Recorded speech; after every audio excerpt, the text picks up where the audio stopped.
evening and welcome to the Hub Culture News Show. I'm Edie Lush and we have had another dynamic day here in Davos.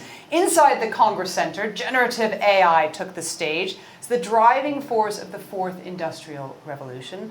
We spoke about sustainable energy transitions and the challenges of global security in a fractured world. All of those things are going to be reflected in our show. Of course, the day's big geopolitical headline, the inauguration of Donald Trump as the 47th President of the United States, has sparked, shall we say, intense conversation. For leaders like Ursula von der Leyen, it raised concerns about global unity, climate action. Coinbase CEO Brian Armstrong, on the other hand, sees an opportunity, pointing out Trump's enthusiasm for blockchain and cryptocurrency. Could we see more investment coming through there? I've heard the same thing this morning from Hashgraph CEO Eric Piscini. He noted that the clarity that we are likely to see on regulation.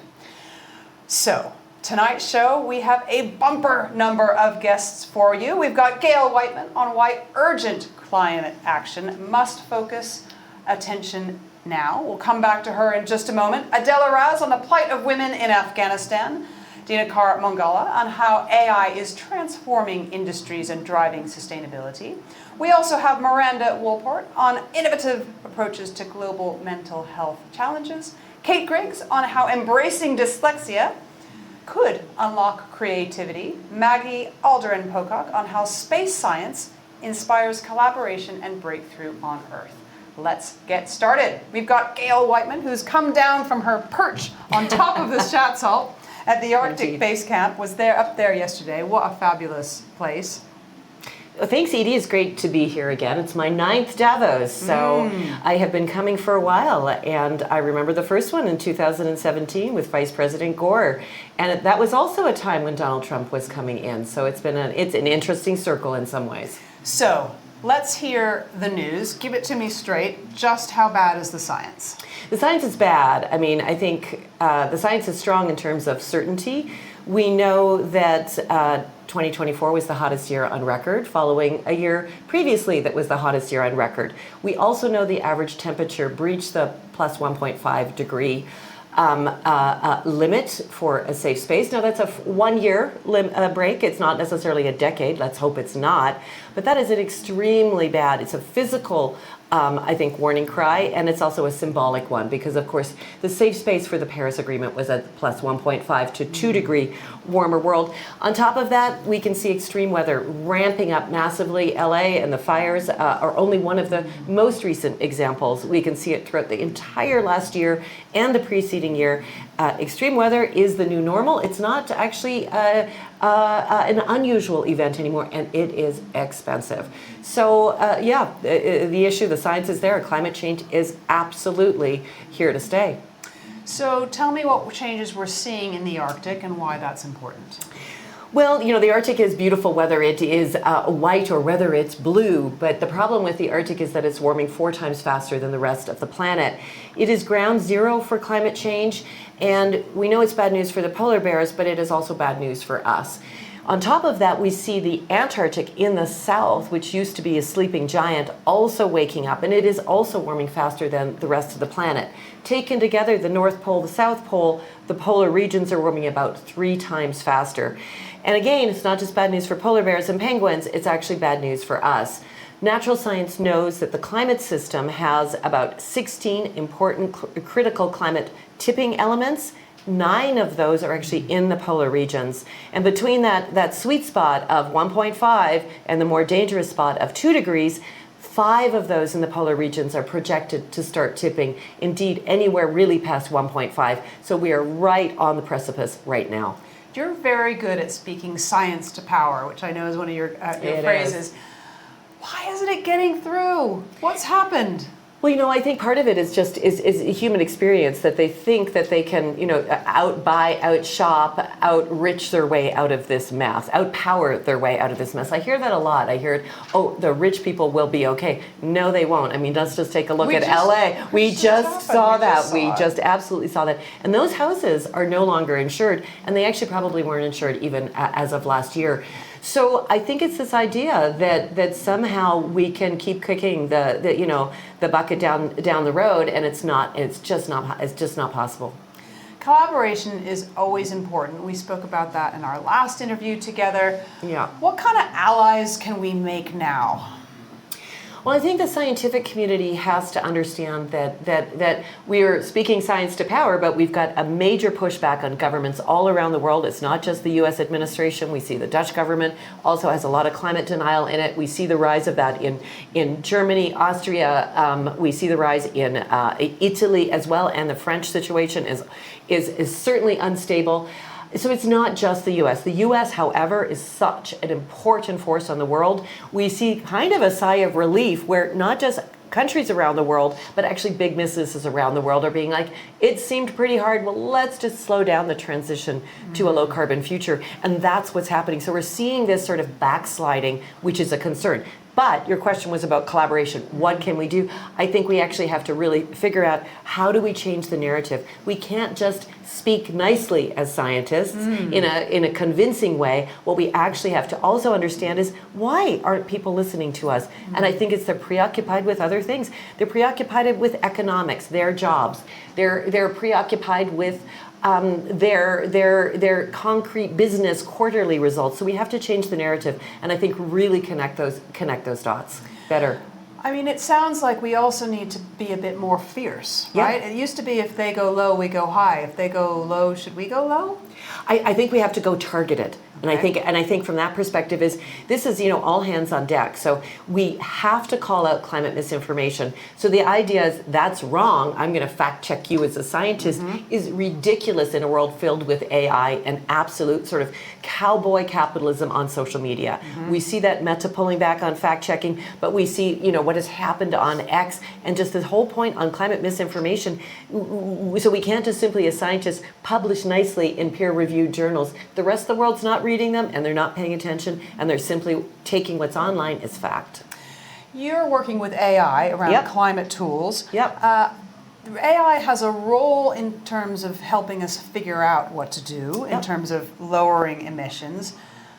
However, powering AI has pretty significant climate implications as well. How do you balance those two thoughts? Yeah, I mean, I think that's a good question. I think it always comes back to, what's the systemic lens and where is the regulation? So right now there is no regulation on this, and I think we see the whole social media, online, digital world is realistically only looking at voluntary measures for almost everything. And that's a problem, whether that's from sort of a moral ethical standpoint, or if that's actually from an emissions standpoint. So it has to be systemic. Now, AI can help. Certainly can help in climate tech, agriculture, these sorts of things. But at the same time, it's powering a lot. So if those companies are not going to hold their resources to green energy, then we have to call them out. Oh, Gail, thank you very much for coming in. It hasn't been the most cheery conversation, but it's always delightful to see you. But if I can say one closing thing to Go make you on. feel a little bit better, Please, Edie, make me feel make you better. feel a little bit better. Okay, so I had to think deep myself in the last 18 months of, do I feel hopeful? Are we going to make it? And I've had moments, I admit, where I wasn't sure. And then I realized that actually nature never gives up. If you look at a polluted a landscape, you look at a broken down asphalt inner city, if you look at a forest that's been cut down or one that's been burned down, nature always comes back. Nature 100% performs hope for us every day, whether we notice it or not. And that is important for us because we are part of nature. So we can't give up. Nature isn't, and we're not either. Thank you, Gail. All right, I'm going to take that note of hope. I'm going to keep it with me. Stay with us. We're going to go from the Arctic to Afghanistan. We'll be back right after this.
Welcome back to the Hub Culture Evening News Show. Very pleased now to be joined by the Director of Mental Health at Wellcome, Miranda Wolper, a new friend. We met last night. How are you? Very well, thank you. Very much enjoyed our evening last night. It was good, wasn't it? So let's talk about mental health. And before we get to some of the incredible things that you're involved in, give me the state give me some facts about mental health, because it's come onto the scene rather sort of quite slowly and then all at once.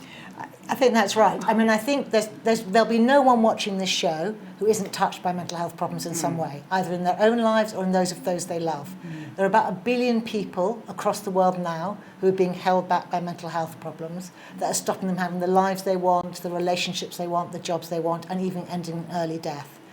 We've only really started to tackle this issue or recognise this issue in recent years. And there are some who say we've gone too far in what we've included in mental health. Happy to discuss that. But certainly is a real problem, and there are real people's lives that are held back. And we at Wellcome are trying to do something about that. What do you mean, gone too far? So I think people are concerned that we are medicalising distress and labelling people as having a mental health problem when what they're coping with is the normal vicissitudes of life, the ups and downs.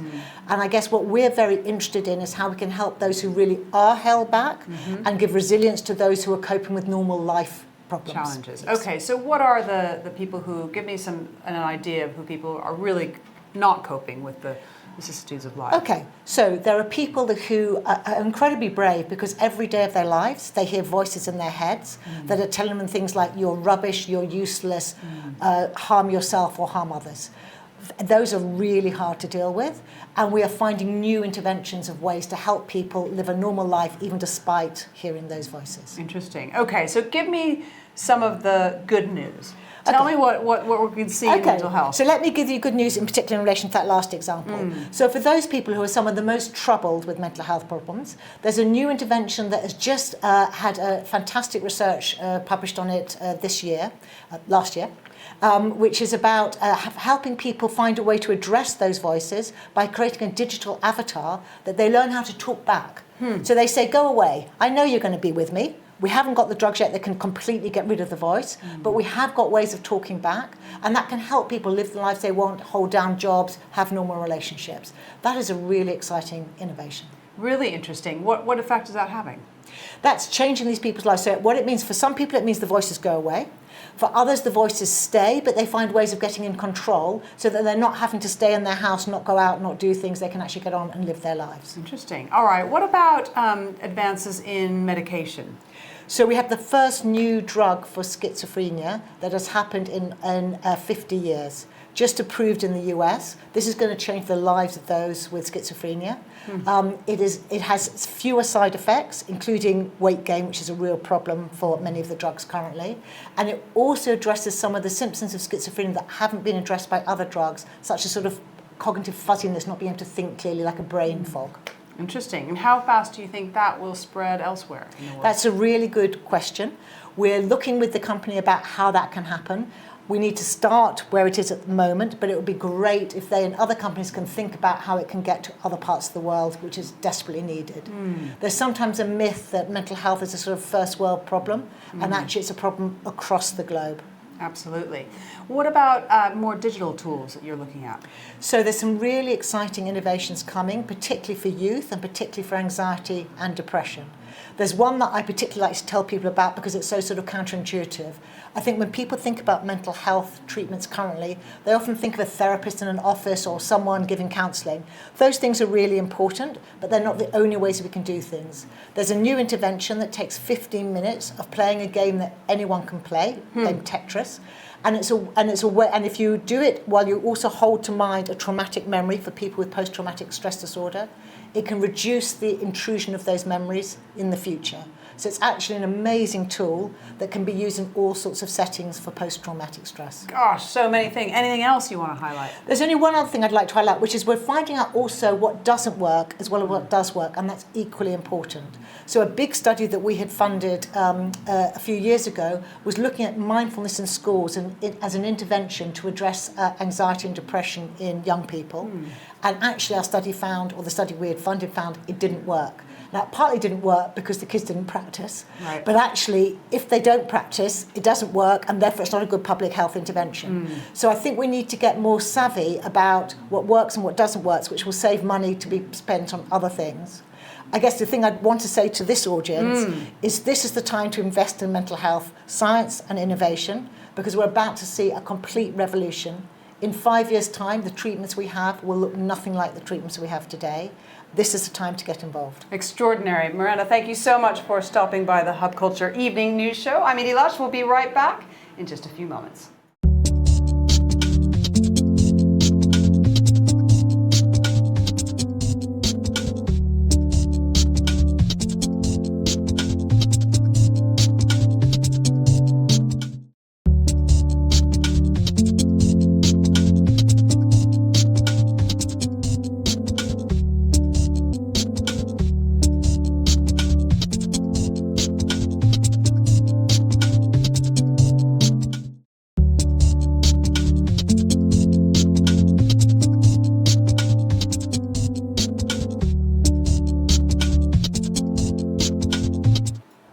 We have a special guest here for you now in the Hub Culture studio in the evening news show in Davos, Nicole Loftus, a specialist on innovation, entrepreneurship, and we're going to speak about pop venture.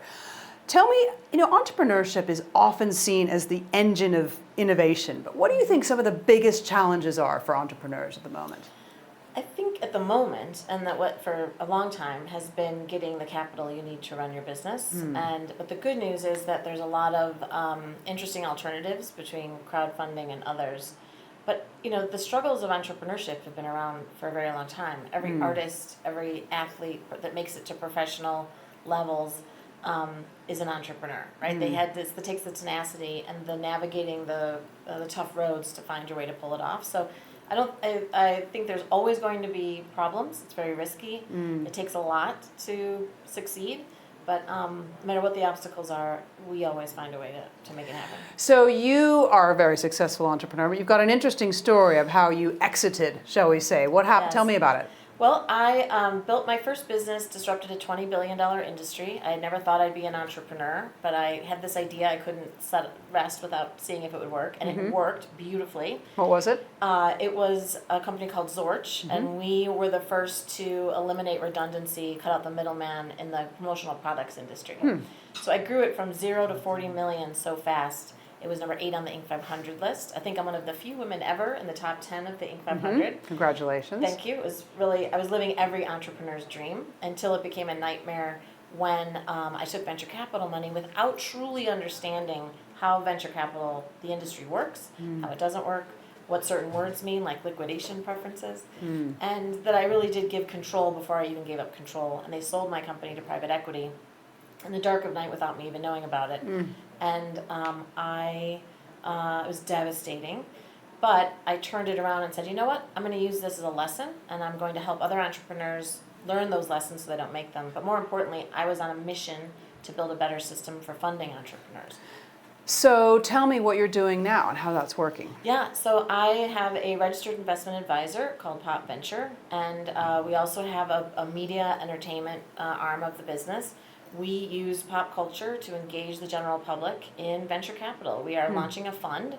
It is filed, it is registered. We are not yet selling shares. We will be momentarily. Stay tuned. Any day now. Popventure.com.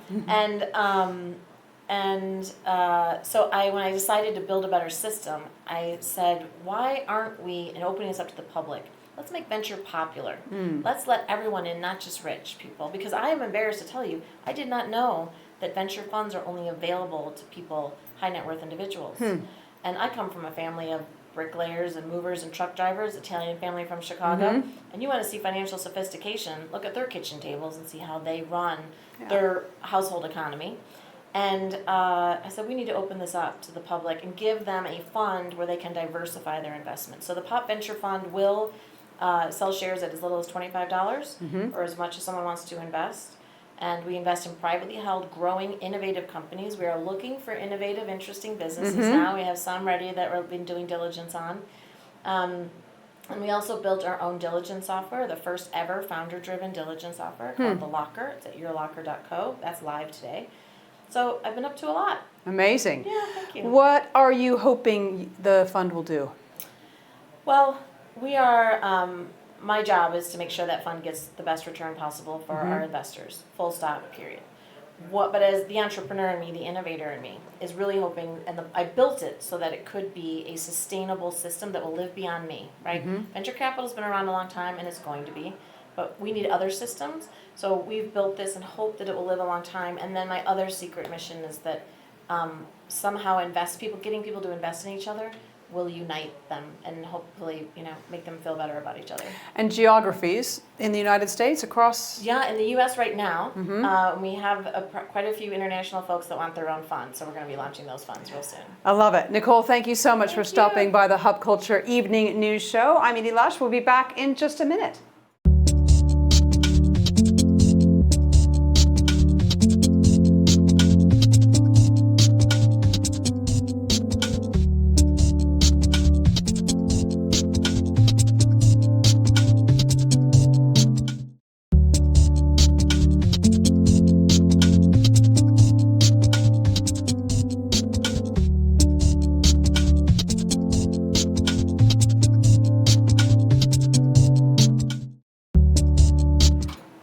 Welcome back to the Hub Culture Evening Show here in Davos 2025. Really pleased now to be joined by the Blaize CEO, Dinakar Munagala. How are you?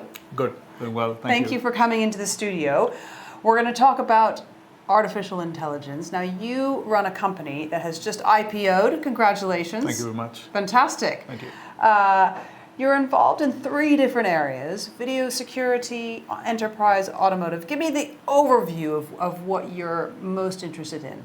So Blaize is at the core of the innovation is a novel processor architecture and software to enable edge AI. So we look at ourselves as though we're building the Macintosh of AI. AI has to be simple enough to be adopted into our chosen initial industries, which is video security, enterprise, and automotive. It's all about creating vertical solutions, as in our partners, so that they're easily deployed in real-world AI. You mentioned edge AI. Define that for me. So edge AI or physical world AI, what we mean by that is, if you look at AI, it's going from this whole 1.0 to 2.0. 1.0 is everything about deep data center and large companies like Google's and Facebook, where they have access to data, compute, and talent, applied it initially and to e-commerce, search, etc. And they've done tremendously well. But all the wonderful work that they've done there has to come out into the physical world. It could be smart cities, automotive, education, healthcare, etc. That's where there is about 1 million times larger amount of data, and that's untapped. And one needs to arrive with a solution to make all these industries better. That's what edge AI is. Real time, closer to where the data is being produced. Closer to where the data is being produced. So put that in. Give me an example from one of your industries that you're interested in. Sure. For example, a car. A car has about 16 odd cameras. It has a couple of lidars, a couple of radars, and there's so many different kinds of algorithms. Like, hey, what's in front of the car? Is it a person, or is it safe to drive? Do you need to curve left, curve right, or slam your brakes? Right. All of these things are the data is being produced there. Data is being acted upon real time. Right. Those are examples. Okay, so the idea is that you keep the data and the analysis of the AI in the car, Yeah, right? exactly, yeah. Got it, okay. And so you could do that also in the automotive factory? Is that another idea? Yeah, factory is another thing. Factory is a great place, right? You have, you're producing many machines. So use cases around predictive maintenance, right? If I come and tell you that, hey, your machine's going to likely break down in 2 years, that's useless information. If I tell you it's breaking down tomorrow, that's also useless. You need something saying that, in 2 weeks' time, you potentially have an event, call in ServiceNow and take care of it, right? That prevents downtime. Another use case is worker safety, right? There's spills and fills, etc. Preventing any falls, right? These are some of the practical use cases that camera analytics can look at and prevent these things. So it sounds like you're combating one of the big issues around artificial intelligence, which is the energy usage that it takes to drive these large language models and beyond. how much of an effect, how much can you reduce your energy uses or your dependence on carbon, shall we say? So a way to think about it is, I read somewhere that these massive models, AI models in the cloud, they burn as much energy as a gasoline car over a year. So you don't want to wake up those big, massive data center for every simple use case. If it can be solved right at the edge with real-time insights and low power, that saves us all energy, right, and makes AI sustainable. Interesting. So, Tell me a little bit about some of the transformation that you're seeing, for example, in video security with edge computing. Smart cities are a big use case. There's, and I would say there are three categories. Category one, they're applying technology to reduce crime rate, applying camera-based surveillance, alerting first responder services. By as much as 60% crime rates went down. Where? In the countries like Brazil, etc., Mexico, and so on. But also there is energy saving, right? Where let's say there's no people there, dim down the lights, right, and save energy. So there's energy savings. There's another thing which is also about additional revenue generation for the city, right? Hey, speeding violations, etc., automatically, read the number plate and issue a ticket, etc. So these are a combination of things that are happening. At Blaize, we're working on solutions and partnering with cities to make something like this. All these use cases come to life. Fascinating. And what about within automotive? Tell me about edge AI in cars. Automotive is a massive use case for every car is producing tons and tons of data.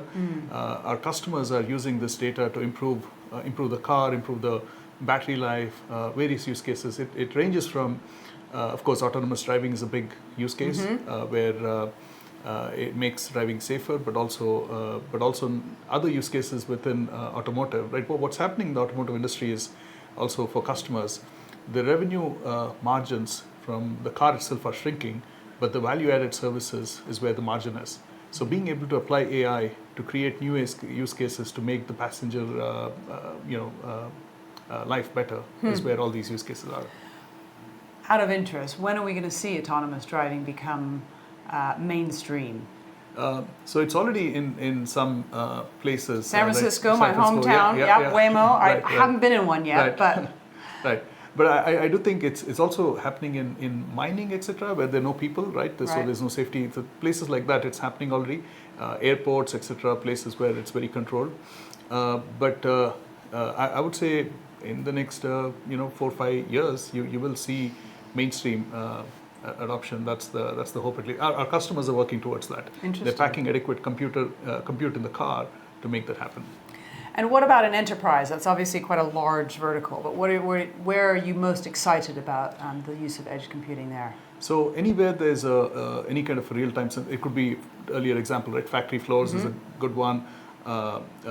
Defense is a good example where they're applying, because they're all disconnected and data privacy reasons, they don't want to send data back to the cloud. Defense. Yeah. So those kind of use cases, as well as we've come across interesting use cases in healthcare where they're monitoring babies, for safety, right? Babies can, and this is in large scale deployment in hospitals, right? Where babies can turn in their sleep, monitoring them and sending automatic alerts, because you can't have a number of people on staff to look at these.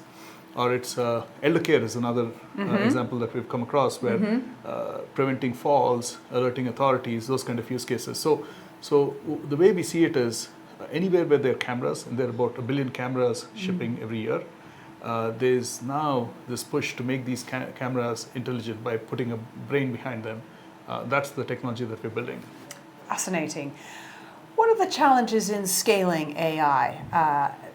I imagine it depends on which geography you're speaking about, but how do you overcome barriers like policy issues, infrastructure, or even public skepticism? They are very, very real. Fortunately for us, we play in the space where we're more on the inference and low power and the smaller version of AI, not the high-end training in the data center. So there's less restrictions around our kind of technology. And from day one, we've focused on use cases which are very practical, right? It could improve agriculture, it could improve safety of citizens, those kind of use cases. So those fortunately are actually the cities that we work with, they actually want those use cases. So it's the opposite of restrictions, if you will. I imagine you're an optimist on the future of AI. I am, definitely. Do we need a kill switch? No, I don't think so. I mean, I don't think it's that bad as it's made out to be. Okay, well, to give me. I think maybe to put it this way, with any technology there's negative and there is positives. I do think the positives do outweigh the negatives in this case. Tell me about what excites you most about the future. If you gaze 5-10 years in the future, paint a picture for me. I think people's lives becoming more convenient, and so that it's about spending time on what they really want to do, and the mundane tasks being done by technology for you is a real thing that will happen. I'm talking about within the next couple of years, 2-3 years. I'm not even talking about distant future. So that's something which is exciting. I mean, people can spend time with their families as opposed to doing these things, and making lives, healthcare. I do think AI impacting healthcare is big and necessary. All of the emerging countries, underdeveloped countries, etc. Right? Imagine the kind of quality of healthcare that you get in a developed nation. If then that can be with AI delivered to every small town around the world, that's a massive, massive, massive impact. So things like those will happen because of AI. Fantastic. So I'm excited about that. Dinakar, thank you very much for stopping by the Hub Culture Evening News Show. We'll be right back. Stay with us.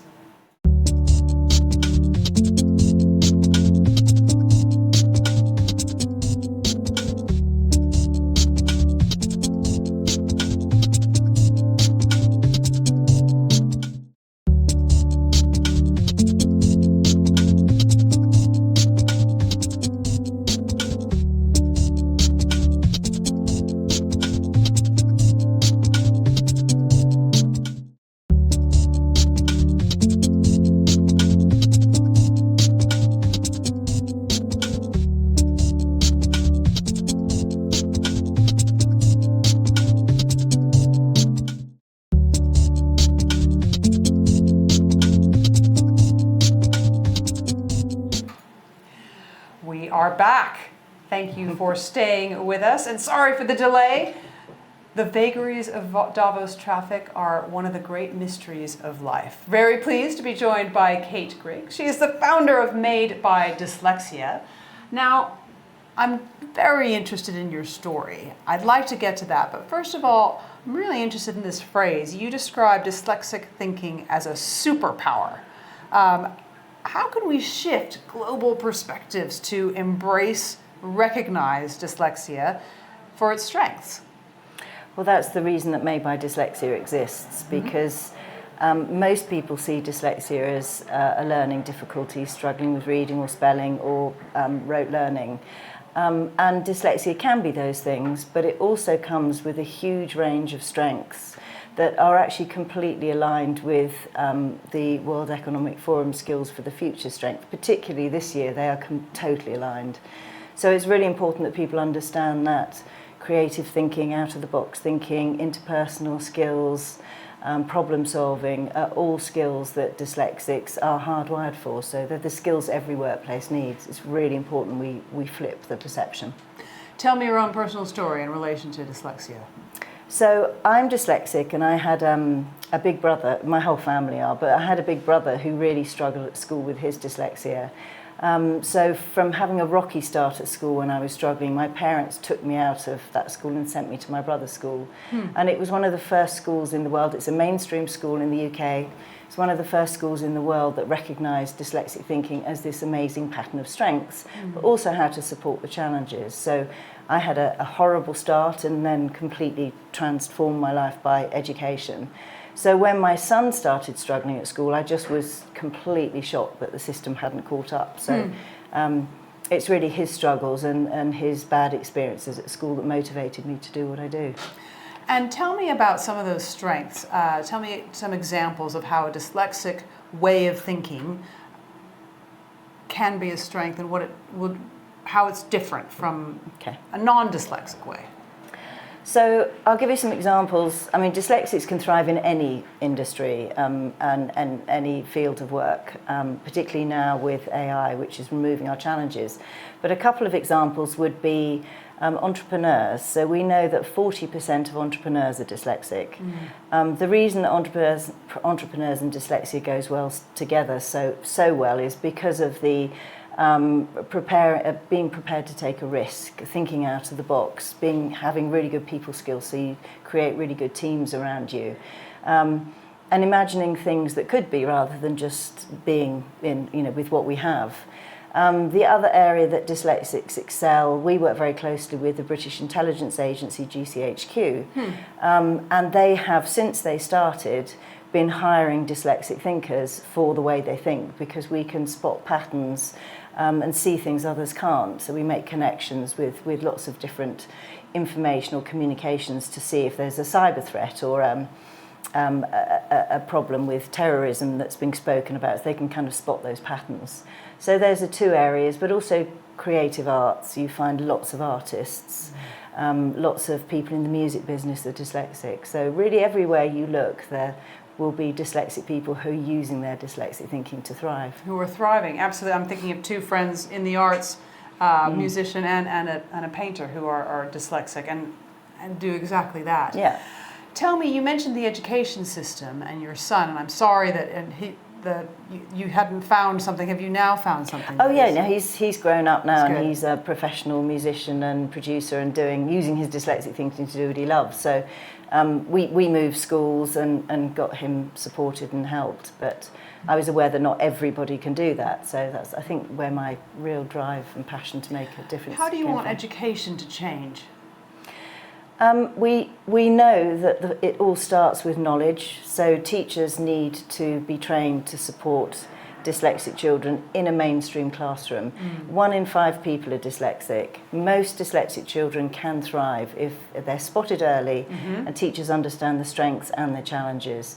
So that's the first thing that needs to happen. And we've, as a charity, partnered with Microsoft to create free online training for teachers and parents. So that's there and possible for everybody to do.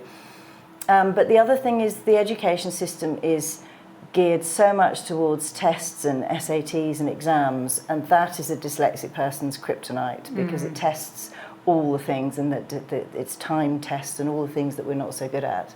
So I think we do need to look at changing that, because that is not good for any creative thinker or any innovative thinker. We don't I'm not need. sure they're good for any No, they're student not at all. Exactly, ever. and I think that's what there's a lot of movement towards changing that with the advent of AI. We know we need different thinkers. So the system, first of all, is levelling the playing field, and then changing the system. How are digital tools and AI changing the world for dyslexics? So AI is a complete game changer. It's, I always refer to dyslexia as superpowers and kryptonite. And what AI does is it does all of our kryptonite. So we can then focus very much on our superpowers. So, Like what? Well, for instance, if you have lots of documents to read, or you want I just compared. We had a report which was the Intelligence 5.0 report that we put out in September. And I gave ChatGPT the World Economic Forum's Future of Jobs report and asked it to compare the two. Asked for a summary and then asked it to compare the two. So things like that, where you have masses of data that before would have taken me a long time to read and process. It gives you the overview and the summary in minutes. And then dyslexic people are really good at questioning and digging deeper to really make AI work for us. Give me an example of a groundbreaking innovation that has been aided by dyslexia. Nearly all of them. The light bulb, the phone, the iPhone, the motor car, IKEA, Virgin, any groundbreaking brand, any groundbreaking art, and loads of amazing inventions. So what advice would you give to a dyslexic individual who might be watching this, who is struggling a bit? I think you need to understand your strengths. And every dyslexic has strengths. We know lots of famous sports people. Muhammad Ali was dyslexic, for instance, or art, all the creative and obvious things. There are things that are not so obvious. So you may be really good with people. You might be really good at communicating and storytelling. find your strengths, really find your talents. There's lots on our website to help you do that. There's even the University of Dyslexic Thinking that we set up. So find your strengths and lean into those, and tell people about your dyslexia, because your kryptonite will be somebody else's superpower, or lean into AI because it will really support you and allow you to flourish. Amazing, Kate. Thank you so much. Really appreciate you stopping by the Hub Culture Evening Show. We'll be back with our final guest tonight. We'll be looking at space.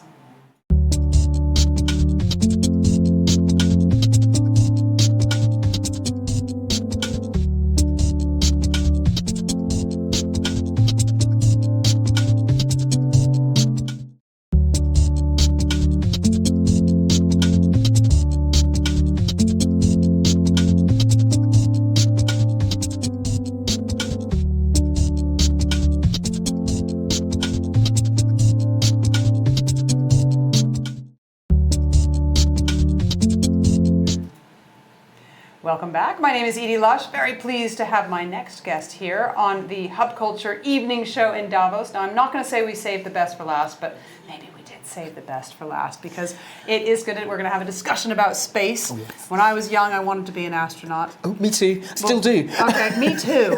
Yes, we're going to go out there together. I love this. Exactly. Great. Dame Dr. Maggie Aderin-Pocock, space scientist. Thanks for coming along. Lovely to be here. Thank you.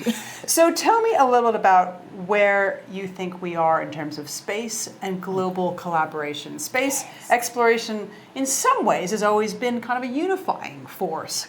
How can we think space science can inspire greater collaboration in what we might see as fractious times? Yes, fractious times, I think, sums it up nicely. But the thing is, I think space is one of those, that it is a global thing.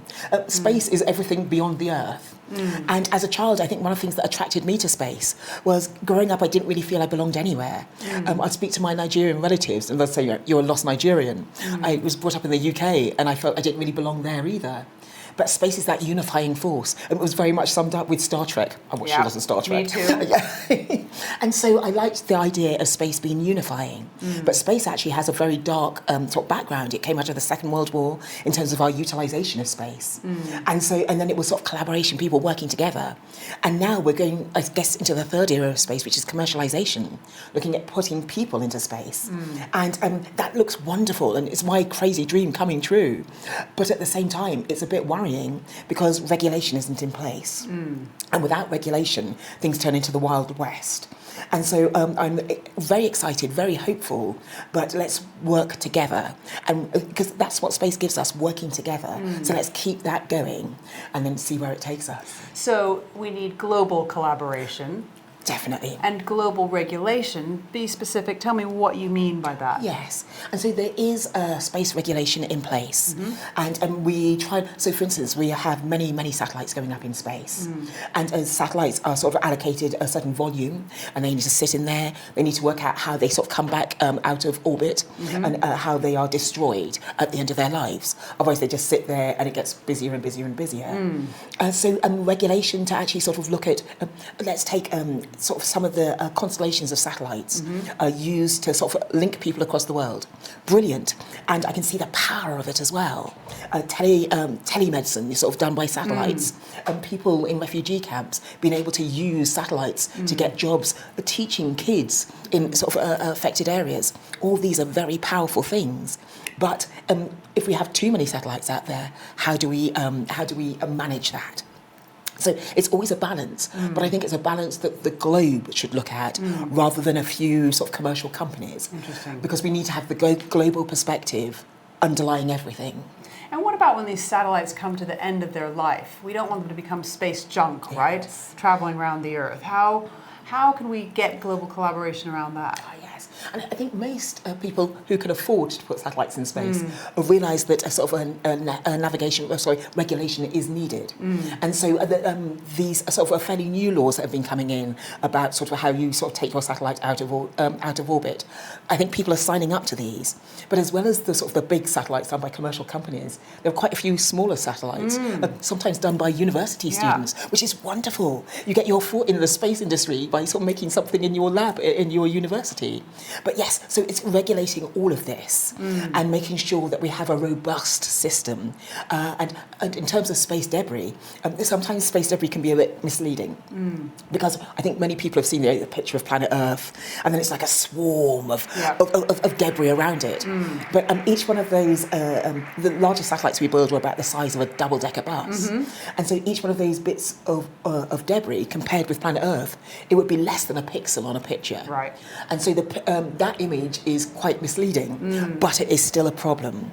And so, sort of having regulation and people signing up to that regulation from the get-go, it means that we can tackle things that are going up now, but the things that have gone up in the past, we sometimes need a sort of methods of bringing down space debris, putting it into a sort of a lower Earth orbit so it burns up on the atmosphere. Could be very pretty, be shooting stars, but beautiful.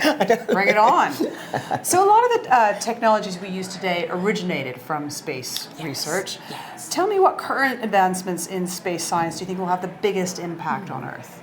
So it's quite interesting because I was talking about sort of large satellites, double-decker bus size, but there's one of the things we're sort of been championing in the UK is sort of a small, but very agile satellites. And so rather than having, so I work with the European Space Agency and NASA, and sometimes it can take years. I worked on the James Webb Space Telescope. Amazing. And I need to put it in perspective. I was one of 10,000 scientists. So my contribution was important but limited. But with things like that, those sort of long-lasting projects which go into sort of making something massive. But what the UK has been specialising in is small, agile designs, which makes maybe a satellite maybe the size of a washing machine. And so sort of universities, people can design it, sort of build it, and then launch it into space.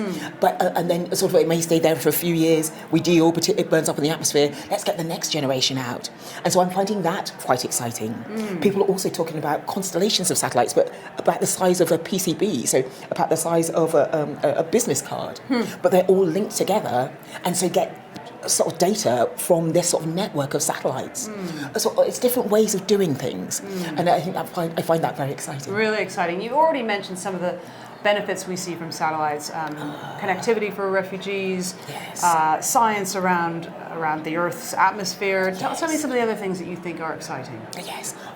A while ago, I was working on a mission which had the working title Flex. What Flex was doing is it was using a sort of satellites to look at how plants are photosynthesizing. And so this is so important. And when we look at climate change and things like that, what is the carbon uptake of the plants on Earth?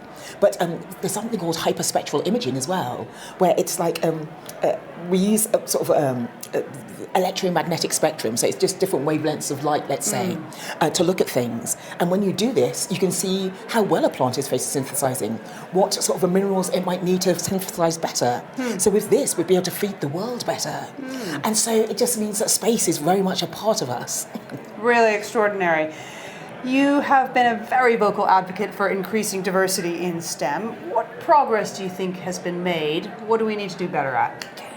So progress has definitely been made. Good. Yes, and but not enough. Because often I'm a space scientist, I'm female, I'm black, and I'm often the only person like that in the room. Right. And the thing is, it's when we bring different minds together, people from different disciplines, different backgrounds, sort of different sort of countries, it's when we collaborate, that's when new ideas are sparked. And so I quite like it that sometimes I can bring a new viewpoint. I'm neurodivergent as well. I have dyslexia, which means I say I don't think outside the box, I think off the planet. And so, but it's just trying to sort of bring as many different people together.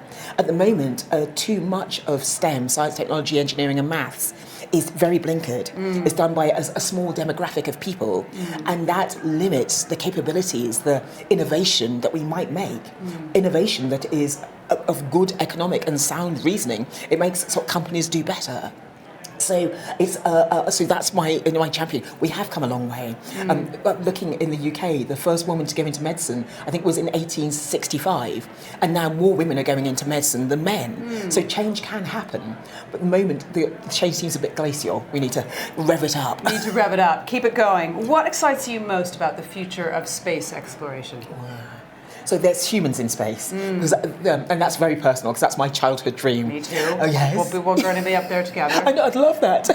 And also just the idea. And I think the more of us see our planet from space, it's like something called Earthrise. People saw our planet in deep, dark space, and we suddenly thought our planet is vulnerable and we need to look after it. And so that is very exciting. And the Battle of the Billionaires means that maybe more of us will get out there sooner. And then it's sort of looking beyond Mars, and yes, and asteroids. I think there's so much potential in space, but it is making sure that we use it effectively. And I go out and speak to lots and lots of school kids, encouraging them into STEM. And one of the things I always like to say to them is, yes, I'm reaching for the stars, I want to get out there, but let's learn the lessons here on Earth first. Because it feels as if sometimes we've made a bit of a mess of Earth. Maybe had a wild party, trashed the place, it looks red. Let's go to the next planet. Yeah. Let's learn the lessons here first. Otherwise, we'll just be moving our rubbish to the next planet.